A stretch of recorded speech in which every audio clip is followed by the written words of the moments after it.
Olá pessoal, tudo bem? Vamos lá para a nossa aula de arte. Hoje nós vamos falar sobre um tema que vocês gostam bastante, inclusive ele é o tema do nosso trabalho de habilidades, que é cinema. Então vamos lá? Luz, câmera e ação. Não tem como a gente falar de cinema sem antes citar aqueles irmãos franceses que vocês escreveram o nome deles várias vezes, nos cartazes, nos lapbooks. Quem lembra? Fala aí o nome? Irmãos Lumière. E olha só, a história do cinema, ela vai começar no dia 28 de dezembro de 1895. Foi nessa data que os irmãos Lumière fizeram a primeira projeção pública do filme A Saída dos Operários da fábrica em Lyon. Esse filme também vai ser chamado da Saída dos Operários da fábrica Lumière, porque se referindo aos irmãos Lumière. Daqui a pouquinho a gente vai ver esse filme e vocês vão poder apreciar um pouquinho de como o cinema nasceu. O sucesso dessa projeção foi tão grandiosa que em um ano os irmãos Lumière já tinham produzido mais de 500 filmes. Aqui a gente tem a imagem deles, né? Auguste e Louis Lumière são os irmãos franceses e eles são conhecidos como os pais do cinema, porque foram eles que fizeram a primeira projeção pública. E aqui do lado a gente tem um cinematógrafo, né? Já nós vamos falar dele. Olha só, isso é uma curiosidade. O cinematógrafo, quando a gente fala de cinematógrafo, se você jogar lá no Google cinematógrafo, vai automaticamente estar como nessa imagenzinha aqui, se referindo aos irmãos Lumière, porque foram eles que levaram a fama. Mas olha só quem que fez o cinematógrafo. Ele foi criado por Léon Boulle. Ele vai criar, só que os irmãos Lumière vão patentear a invenção. Eles que vão lá e vão registrar como se fosse deles, e eles vão levar a fama de terem feito o cinematógrafo. Como que funcionava esse cinematógrafo? Eram feitos vários fotogramas, olha só, como se fosse fotinhas, lembrando que o certo é fotinhas, não fotinhos, hein? Já falei isso pra vocês algumas vezes, fotinhas. Várias fotinhas em sequência. Essas fotos eram colocadas dentro do cinematógrafo. Olha o cinematógrafo aqui, ó. Tá vendo que tem uma manivela? Manualmente era girado para que essas imagens sequenciadas fossem transformadas em movimento. Então, ó, vários fotogramas que eram tirados em sequência, colocados no cinematógrafo, rodando a manivela, aí acontecia a mágica da movimentação da cena. A primeira sessão que os irmãos Lumière vão fazer tinha apenas 33 espectadores, 33 pessoas assistindo. E nessa apresentação, o que eles vão fazer nessa sessão? Eles vão passar vários filmes que eles já tinham produzido. Essa cena aqui é da chegada do trem à estação. Eu vou mostrar para vocês daqui a pouquinho o vídeo. E ela é bem curiosa porque, pensa comigo, 1895, as pessoas nunca tinham visto a reprodução da imagem em movimento. Elas já tinham visto a reprodução da imagem, a fotografia já tinha surgido, mas eles nunca tinham visto a reprodução de uma imagem se movimentando. E aí eles vão para dentro de uma sala de exibição, conhecer o tal cinematógrafo dos irmãos Lumière e assistir ao filme. E aí chega uma cena onde o trem está chegando na estação. A história conta pra gente que quando o trem foi se aproximando, as pessoas saíram correndo da sala de exibição, porque na cabeça delas, aquele trem ia passar por cima delas. Ai, professora, eles eram muito inocentes. Lembra que eu falei antes? 1895. Eles nunca tinham visto antes a imagem em movimento. Então, realmente, eles ficaram muito assustados e se esconderam. Tem um filme que até nós vamos conversar um pouquinho para atividade sobre ele, que se chama A Invenção de Hugo Cabret. Nesse filme, fala sobre a invenção do cinema. Eles falam sobre os primeiros filmes e mostra exatamente essa cena. As pessoas numa sala de projeção, a cena do trem chegando e elas desviando. O filme é um pouquinho fantasioso, porque se eu tô com medo que um trem passe por cima de mim, eu não vou desviar o meu corpo, eu vou sair correndo. E é o que a história conta, que as pessoas saíram correndo desesperadas com medo que o trem passasse por cima. E é exatamente essa cena que a gente vai ver agora. Você vai perceber que o trem não tá vindo de frente com a cena, ele vem em diagonal, mas mesmo assim, essa cena gerou um alvoroço com os espectadores. Então a gente vai ver agora a chegada do trem à estação.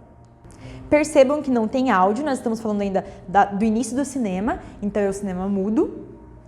E foi essa cena que gerou um mega alvoroço e correria na sessão dos irmãos Lumière. Olha só. Peraí, professora. O nome do filme é A Chegada do Trem à Estação. E a cena é literalmente um trem chegando na estação? Exatamente. Gente, quando o filme surge, quando o cinema surge, né, a técnica do cinema vai surgir, a ideia não é que fosse contadas histórias com começo, meio e fim. A ideia era simplesmente transformar a imagem estática em movimento. Segundo filme que eu vou mostrar para vocês, dos irmãos Lumière, é A Saída dos Operários da Fábrica em Lyon, ou A Saída dos Operários da Fábrica Lumière, que literalmente é o quê? Os operários saindo da fábrica. Professora, tá, você mostrou 2 filmes, mas eles têm segundos, isso não é filme? Gente, vamos relembrar, eu vou falar até vocês gravarem. 1895, são as primeiras imagens que nós temos registradas onde a gente pode reproduzir a imagem em movimento. Então, para esse período, era uma grande descoberta. Por isso que os irmãos Lumière em um ano fizeram tanto sucesso e produziram mais de 500 filmes, porque as pessoas não estavam acostumadas com esse tipo de tecnologia. E se não fossem eles, talvez hoje a gente nem teria o cinema da forma como a gente conhece. E olha o que a prof acabou de falar. Prof, como assim? Isso aí não é filme, não tem uma história. É porque a técnica do cinema, ela surge antes do cinema como arte. Primeiro, eles descobriram como transformar a imagem, como reproduzir, na verdade, a imagem em movimento. Um pouco depois é que surgiu a ideia de contar histórias dessa forma, sendo filmadas e reproduzidas. Então, primeiro o cinema surge como uma técnica de transformar a imagem, reproduzir a imagem em movimento, e só depois que ela vai virar uma arte mesmo. E olha só, esse filme é muito famoso na história do cinema, que é A Viagem à Lua, do Georges Méliès. 1895 foi que os irmãos Lumière fizeram a primeira sessão pública. 1902, 7 anos depois, a gente vai ter o primeiro filme que a gente pode dizer que é um filme com uma história que tem um começo, meio e fim, que tem atores, que tem cenário, que tem figurino e que vai ter a ideia de efeitos especiais. E esse incrível filme de 1902, ele vai ter apenas 12 minutos. Mas olha só, a gente começou dos filmes dos irmãos Lumière com segundos e 7 anos depois a gente já estava produzindo filmes com mais de 10 minutos e com uma história com começo, meio e fim. Eu não coloquei o trecho para vocês, mas se vocês quiserem procurar depois, eu vou colocar para vocês no documento da descrição da aula e das atividades o link. Aí você pode acessar e conferir A Viagem à Lua, que foi o primeiro filme com efeitos especiais. Como que eram esses primeiros filmes quando eles surgiram? Primeiro, extremamente curtos, segundos ou minutos. Lembrando que os primeiros mesmo eram só segundos. Alguns anos depois, a gente acabou de ver o exemplo, 7 anos depois, vem o Georges Méliès com um filme de 12 minutos, mas até então eram segundos. Olha como que funcionava essa cena. 16 quadros por segundo. Oi, o que é isso, prof? 16 quadros por segundo. Lembra que a gente viu os fotogramas? Vamos voltar lá na imagem para a gente poder exemplificar? A gente viu agorinha há pouco os fotogramas. Olha só, temos eles aqui. Falar que um filme é feito com 16 quadros por segundo, ou frames por segundo, é o quê? 16 fotogramas em cada segundo. Ou seja, deu um segundo, piscou, 16 fotogramas. Veio mais 16 segundos, mais um segundo, mais 16 fotogramas. E aí, vamos repetir esse que a gente assistiu aqui da saída do trem à estação. Vocês percebem que a imagem tem um pouquinho de corte? Talvez pela filmagem você não consiga ver tão bem, mas eu vou enviar o link para vocês.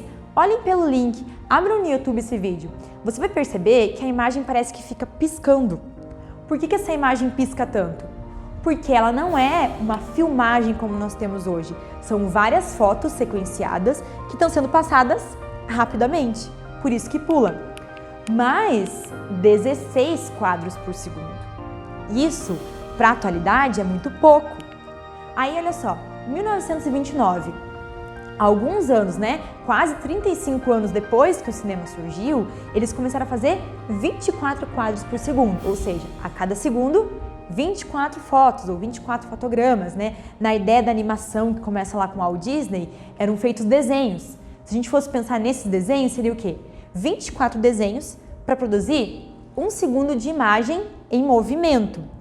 Atualmente, como que funciona? Geralmente os filmes e as animações atuais, elas são com 30 quadros por segundo, ou seja, 30 imagens que piscam rapidamente em 1 segundo. E alguns gráficos para videogame já tem 60 quadros por segundo. Então, é uma tecnologia que avançou ainda mais na produção de imagem e qualidade de imagem. Lembra que eu falei para vocês antes que não tinha som na imagem? Não é porque eles não queriam, eles tinham o desejo de inserir o som nas imagens, nas filmagens, mas eles não conseguiam decifrar como fazer, afinal era foto e como que eu ia colocar áudio numa foto? Então no início os filmes eram todos sem o áudio. Tentavam inserir o áudio na gravação, mas também viram que não era possível, então o que eles começaram a fazer para resolver esse problema do áudio? Eles pegavam discos, tá? Você sabe o que é um disco? Você já ouviu ou já viu um toca-disco? Se você não viu, eu te convido a conversar aí com o seu pai, com a sua mãe, com os seus avós e descobrir. O disco, ele era colocado no toca-discos e ele tocava simultaneamente enquanto os filmes eram rodados no cinematógrafo. Mas o que acontecia? Muitas vezes esse disco riscava e aí pulava a faixa, a música, ou ficava tocando várias vezes a mesma parte porque ele estava riscado e atrapalhava na projeção do filme, porque às vezes a cena já estava numa outra parte e o áudio mudava ou ficava no mesmo ponto. Então eles perceberam que essa ideia de colocar o áudio com um disco simultâneo não dava muito certo. E aí a era do cinema mudo, ela vai fazer uma nova forma de exibição. Os músicos vão se apresentar durante as exibições de filme. Exemplo, tô aqui rodando a chegada do trem à estação.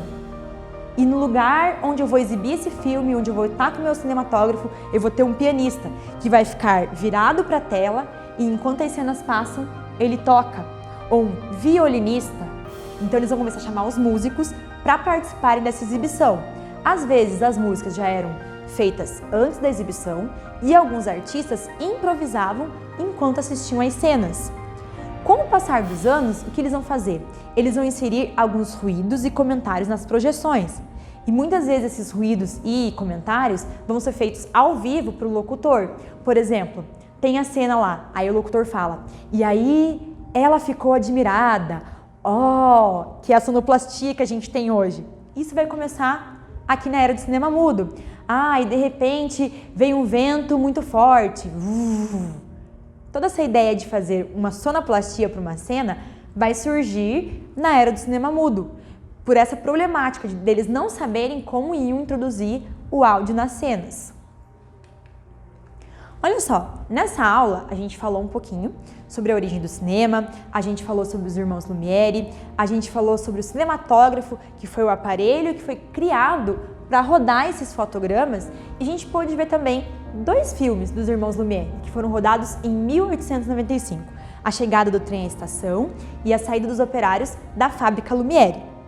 Então, olha só, para a atividade que nós temos, lembra que eu falei do filme do Hugo Cabret? A atividade é a seguinte, você vai assistir um trecho ou o filme na íntegra, A Invenção de Hugo Cabret. E aí eu quero que você observe como o filme trata a origem do cinema e a produção dos primeiros filmes.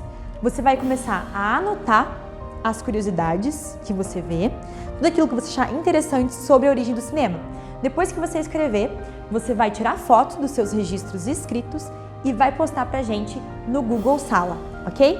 Até a próxima aula! E aí, pessoal, tudo bem? Na aula passada, nós falamos sobre a origem do cinema.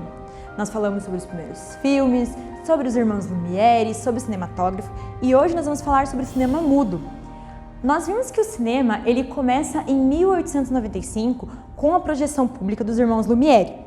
Por quase 30 anos, somente a imagem foi o fio condutor do cinema, porque a gente não tinha áudio. Os músicos acompanhavam as projeções, às vezes eles utilizavam disco, narradores, equipe para fazer sonoplastia das cenas, mas a gente não tinha de fato o áudio. As cenas geralmente eram realistas, cenas do cotidiano. Lembra dos nossos 2 filmes que nós vimos na aula passada? O trem chegando na estação, os funcionários saindo da fábrica, sempre temas que faziam parte do cotidiano das pessoas.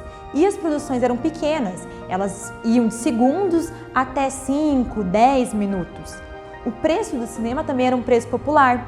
As pessoas podiam ir assistir essas projeções por um valor muito baixo. E foi esse preço que tornou o cinema popular e que ajudou com que ele se espalhasse, que as pessoas pudessem conhecer as produções feitas naquela época. E aí a gente chega no principal, no ícone do cinema mudo, Charles Chaplin. Ele vai ser considerado o mais importante diretor, produtor e ator da história do cinema mudo. Tá? Eu coloquei aqui Chaplin e Carlito, e devo estar assim, professora, do que você está falando? A gente já vai chegar nessa questão, tá? Ele era compositor também e ele compunha as próprias trilhas sonoras. Para os filmes que ele criava, ele fazia as trilhas sonoras. Ele era escritor, ele era roteirista, dançarino e empresário. Então, assim, ele fazia de tudo um pouco nos filmes. Ele trabalhava quase que sozinho para a produção dos seus filmes. Ele é um dos cineastas mais homenageados da atualidade e ele se dedicava a proporcionar entretenimento para as pessoas num período de guerra. Pensa comigo, período de guerra, as pessoas estão tristes, o clima está pesado. Olha o momento que a gente está vivendo hoje. Está todo mundo um pouquinho tenso e preocupado com essa questão da pandemia. Na época da guerra, tinha um clima pesado tanto quanto agora. As pessoas com incertezas, sem saber o que ia acontecer, se elas estavam seguras ou não. E aí, o Charles Chaplin, ele vai começar a produzir comédia na ideia de entreter essas pessoas, de tirar o foco delas da guerra, que elas parassem um pouquinho de pensar na guerra e se distraíssem, dessem um pouco de risada. Então ele vai começar a produzir para valer no período da guerra. O segundo filme dele, que foi em 1914, vai ser um filme muito importante, porque nesse filme ele vai criar o personagem Carlito. E é esse personagem que vai consagrar o Charles Chaplin. Olha quem que é esse personagem. Um andarilho, uma espécie de palhaço apaixonado, bem intencionado e ao mesmo tempo triste. Olha o que ele queria com esse personagem. Ele queria que tudo fosse uma contradição.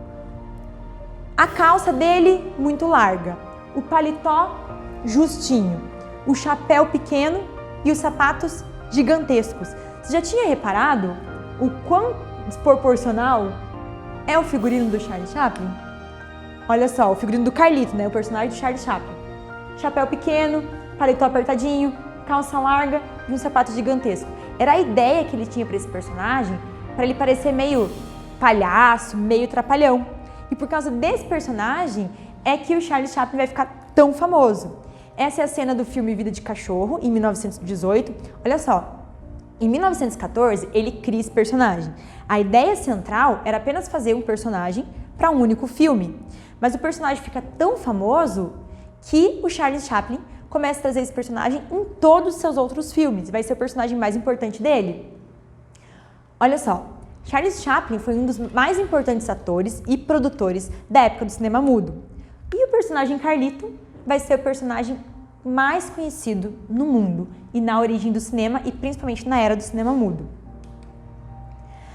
Olha que coisa interessante. Em 1930, o cinema vai evoluir um pouquinho mais na sua técnica e vai surgir o cinema falado. Eles vão descobrir as técnicas para inserir áudio e inserir fala no cinema. O Charles Chaplin vai fazer um filme com áudio, com falas, que vai ser O Grande Ditador, onde ele faz o personagem do Hitler. Porém, ele vai achar o quê? Que o cinema falado é uma ameaça para o cinema mudo.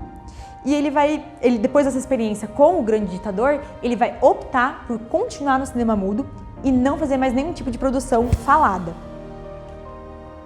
Olha só, os primeiros filmes, eles eram feitos com fotogramas. Lembra que na aula anterior a gente falou sobre fotograma? Que o fotograma são fotos sequenciadas e essas fotos vão para dentro do cinematógrafo. O cinematógrafo, nós temos que rodar a manivela sem parar para que essa imagem apareça em movimento. Essas imagens, quando elas são rodadas no cinematógrafo, conforme a velocidade que ela é rodada, ela vai propiciar para os nossos olhos um fenômeno que é uma ilusão de movimento. Essa ilusão se chama persistência da visão. Então, quando você olha essa imagem, que ela é estática, mas reproduzida rapidamente, ela aparece em movimento, se chama persistência da visão. E olha só, para a aula de hoje nós vamos fazer uma atividade prática, tá? Vou pedir para você ir até a sua apostila, seu livro e pegar ela pra gente. Se você não tiver com ela em mãos, dá um pause no vídeo, corre no seu quarto e pega seu livro. Já pegou? Vamos lá então. Página 34. Olha o que nós vamos aprontar na aula de hoje. Nós vamos fazer um taumatrópio. Professora, o que é um taumatrópio? É uma criação que vai provocar justamente o que a gente acabou de falar, a persistência da visão. Vai criar esse efeito óptico. Você vai olhar algo que parece estático, mas vai te gerar a ideia de movimento. Para fazer essa atividade, vou mostrar os materiais que nós vamos precisar. Você vai precisar de uma folha. A folha que eu trouxe para demonstrar é uma folha sulfite comum. O ideal seria que você usasse um papel cartaz ou uma folha de gramatura maior, uma folha mais durinha. Se você não tiver em casa essa folha mais durinha, não tem problema. Você pode pegar uma folha sulfite, porém, você vai dobrar e colar essa folha para que ela fique um pouquinho mais firme, tá? Então, a primeira coisa que você precisa é de uma folha. Segunda coisa que você precisa é de um compasso, porque você vai desenhar um círculo. Você vai precisar de lápis, borracha provavelmente, caneta colorida ou lápis de cor, você pode usar a sua criatividade, todos esses materiais incríveis de colorir. E você vai precisar de barbante, tá? Na apostila, no livro de vocês, tem o passo a passo, mas eu vou explicar também aqui de uma forma mais prática para você entender a atividade de hoje. A primeira coisa que você vai fazer é desenhar na sua folha o círculo. A prof não falou da tesoura, mas precisa de tesoura também. Você vai desenhar o círculo e vai recortar esse círculo. Faz de conta que nós não temos desenho nesse círculo ainda. Você vai recortar o seu círculo, tá? Esse aqui foi feito com papel durinho. Depois que você recortou o seu círculo, você vai escolher um desenho, algo que você queira fazer nesse círculo. A prof vai seguir a ideia do seu livro, mas você pode fazer qualquer outro desenho. A ideia é que você pense em dois desenhos que se complementem. Exemplo, nuvens e uma gaivota voando. São exemplos desenhos que se complementam. Por exemplo, eu poderia desenhar um passarinho de um lado e do outro lado uma gaiola. Você pensar em dois desenhos que se complementem. Se eles estivessem juntos numa mesma imagem ou em uma animação, eles fariam sentido. Tá, você recortou sua folha e você vai desenhar. No exemplo que a prof fez das nuvens, ó, eu desenho as nuvens e deixo um espaço no meio. Desenho uma nuvem em cima, desenho uma nuvem embaixo. No outro lado e no sentido invertido, ou seja, eu viro as nuvens de ponta cabeça e viro o outro lado da folha. Eu vou desenhar o meu segundo elemento, que no caso aqui a prof escolheu a gaivota, igual o livro de vocês. Desenhou o segundo elemento, olha como que ficou. De um lado eu tenho as nuvens, do outro lado eu tenho a gaivota. Ah, prof, eu quero fazer um pássaro e uma gaiola. Como que eu faço? Então você desenha a gaiola, vira a gaiola de ponta cabeça, vira o lado em branco e desenha o pássaro. Ou seja, um desenho não pode estar no mesmo sentido que o outro. Se a minha gaivota está para cima, as nuvens do outro lado, elas precisam estar de ponta cabeça, tá? No caso, se aqui tivesse a gaiola, aqui você estaria vendo a gaiola de pé, perdão, e quando você virasse, você está vendo de costas, de ponta cabeça, o pássaro. Então, você tem que desenhar invertido, mas um desenho em cada lado, tá? Lembrando que é um taumatrópio. Depois que você desenhou, com a ajuda do seu compasso ou até mesmo de uma caneta, você vai fazer dois furos, um em cada lado do seu círculo. Se você não conseguir isso, pode pedir ajuda para o seu pai, para sua mãe, para sua irmã que está assistindo com você, e você vai fazer um furo nos dois lados do círculo. E aí você vai precisar de dois pedacinhos de barbante de aproximadamente 20 centímetros, tá? Se ficar um pouquinho menor ou um pouquinho maior, não tem problema, não vai interferir, tá? A gente só pensou num tamanho que fique bom para você segurar o seu taumatrópio depois. Você vai pegar os barbantes e você vai passar pelo furo que você fez, um de cada lado. Passou por esse lado, passou pelo outro. Eu já tenho aqui um prontinho. Ó, eu fiz de um lado a nuvem, quando eu viro, a minha gaivota tá de ponta cabeça. Lembra que a prof falou? Que tem que ser um de virado pro outro, invertido? Passei a cordinha nos furinhos que eu fiz. Legal, professora, e agora faz o quê? Agora a gente vai criar aquele efeito de movimento. Olha só, você segura esticado o seu barbante. Se você quiser, você pode até dar um nó nas pontinhas do barbante para não ter risco de, na hora de você puxar agora, esse barbante escapar pelo furo. E aí você vai segurar bem esticado, tá? E você vai rodar bem rápido. Olha só. O efeito é como se essa gaivota estivesse voando no meio das nuvens, tá? Você pode fazer esse desenho ou qualquer outro desenho que se complemente. Vai ter esse efeito de movimento. Esse objeto com esse nome tão diferente chamado taumatrópio, ele foi criado justamente para estudar as animações. E aí essa é a ideia. Essa é a sua atividade. Você pode fazer esse círculo com vários tamanhos de diâmetro, tá? Na apostila vai indicar para fazer com 6 centímetros de diâmetro. O que a prof fez é um pouco maior. Você pode explorar vários desenhos e vários tamanhos com o material que você tem aí na sua casa. Depois que você terminar, tira uma foto para a prof ver como ficou e aí você vai pegar essa foto e vai postar lá no Google Sala para a prof poder conferir o seu trabalho, tá bom? É isso, até a próxima aula!